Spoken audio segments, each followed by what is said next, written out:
La réflexion qui m'est venue à l'esprit et que je veux bien partager avec vous aujourd'hui, c'est le fait qu'on nous dit qu'il ne faut pas prendre les choses personnellement. Que ce n'est pas une chose qui va vous faire avancer dans la vie si vous prenez tout d'une manière personnelle. Ça, c'est d'un côté. Donc, faut pas se prendre pour le centre du monde. C'est ça l'idée générale.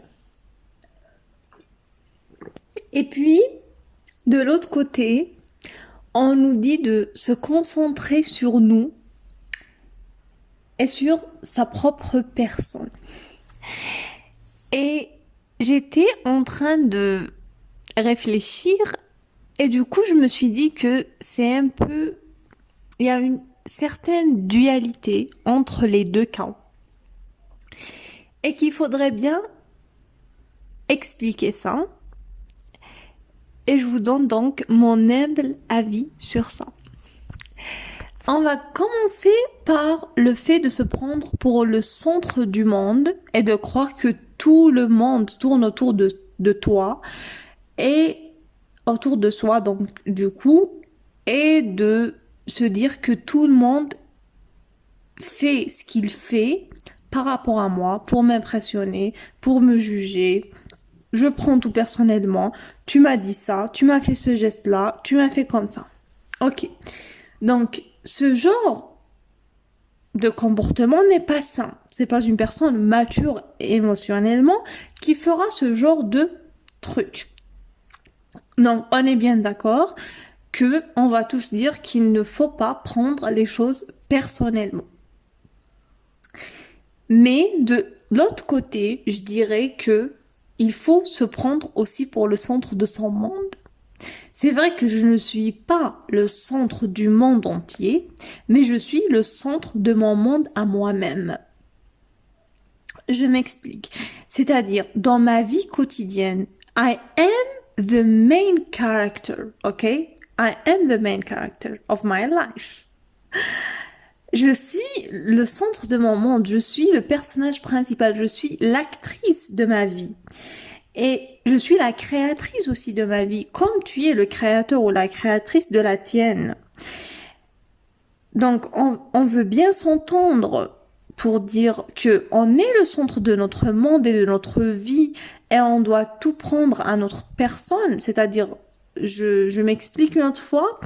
Dans nos interactions, par exemple, avec d'autres personnes, quand on interagit avec les autres, tout ce qui va nous mettre en colère, tout ce qui va nous réveiller la joie en nous, l'amour en nous, la haine, la jalousie, l'embarrassement, la honte, le jugement, l'anxiété, tous les sentiments et les émotions que vous pouvez imaginer dans les interactions sociales, toutes ces émotions-là, quand elles sont réveillées chez nous, c'est-à-dire on a un problème qu'on n'a pas réglé avec nous-mêmes. Le problème ou l'histoire, elle n'est pas avec l'autre, elle est avec nous-mêmes. On comprend bien ça. C'est-à-dire toute l'histoire de notre vie, tout le scénario, il est là pour élever notre conscience. Donc tout ce scénario-là et toutes ces interactions qui sont tellement importantes d'ailleurs, c'est pourquoi on est des êtres sociaux, car c'est important de se socialiser pour savoir qui on est vraiment. Et aussi c'est important de rester seul pour réfléchir et faire la réflexion sur ces interactions sociales avec les autres pour mettre la conscience là-dessus et s'élever spirituellement. Tout ce tralala pour dire au final que on est le centre de notre monde. On est le centre de notre monde. Et tout ce qu'on voit chez l'autre n'est qu'un reflet de ce qu'il y a à l'intérieur de nous.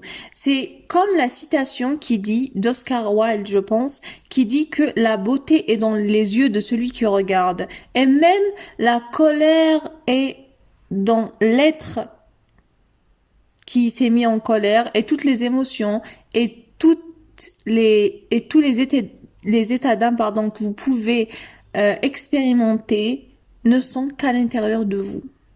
Comme la beauté que vous voyez, elle est aussi à l'intérieur de vous. Vous êtes beau, c'est pourquoi vous voyez la beauté.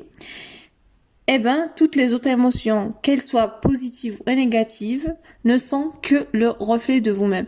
Il y a une autre citation en anglais qui dit your perception of me is a reflection of you. Ta perception de moi n'est qu'une réflexion de toi. C'est là toute l'importance des interactions. C'est là toute l'importance des relations humaines. Là, la première idée, c'est pour dire que on est le centre de son monde.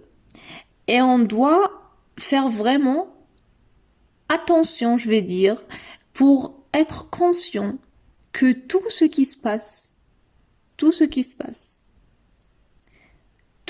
qu'on a, tout ce qu'on vit dans une journée, ça nous apprend davantage sur nous-mêmes, sur ce qu'on n'a pas réglé, ou sur ce qu'on a réglé. Et ce qui nous reste à faire pour s'élever encore plus et plus. Ça, c'est d'un côté. Et puis, de l'autre côté, on a dit qu'on n'est pas le centre du monde, qu'il ne faut pas prendre tout personnellement.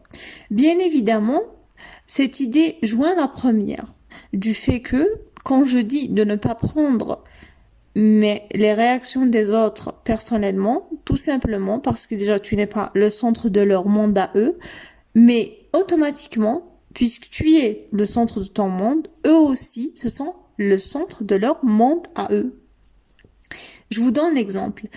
Quand on est à l'extérieur, par exemple, tu vas dans un supermarché, dans un cinéma ou à l'école, à l'université, au travail ou autre, dans tout lieu public. Chacun pense à lui, en fait. Chacun se dit comment les autres me voient. Mais au final, personne ne voit personne. Et tout le monde est concentré sur soi.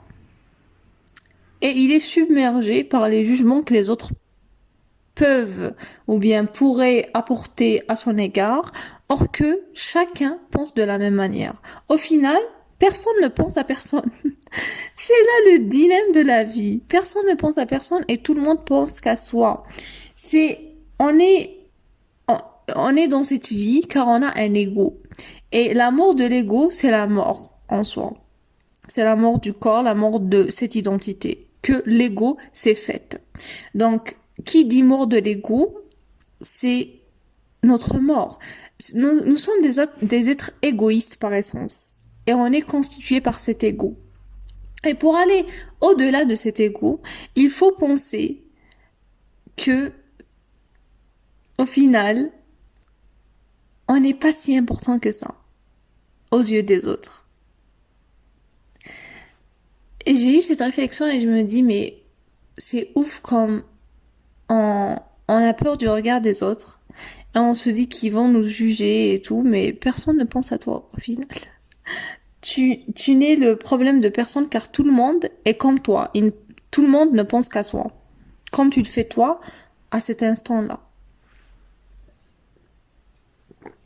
C'est pourquoi je me dis que ne pas prendre les choses personnellement, ne pas se prendre pour le centre du monde, bien évidemment, et tout en faisant la réflexion et la méditation et mettre en conscience tout ce qui pourrait nous aider pour mieux nous comprendre et comprendre les relations qu'on a avec les autres et tous nos blocages, toutes nos blessures, tous nos traumas et les régler, ça c'est mettre en lumière nos capacités à surmonter donc les basses consciences et les basses énergies. C'était l'idée, je pense, au total. Pour résumer, je dirais de ne pas prendre les choses personnellement, ne pas se prendre pour le centre, bien évidemment, du monde, mais tout en se concentrant sur soi et sur sa personne, car toute ta vie ne se déroule que dans ta tête, de savoir que ta perception des autres n'est qu'une réflexion de toi, de même pour eux, et d'essayer de décortiquer tout ce qui nous plaît pas chez les autres et essayer de l'accepter à l'intérieur de nous.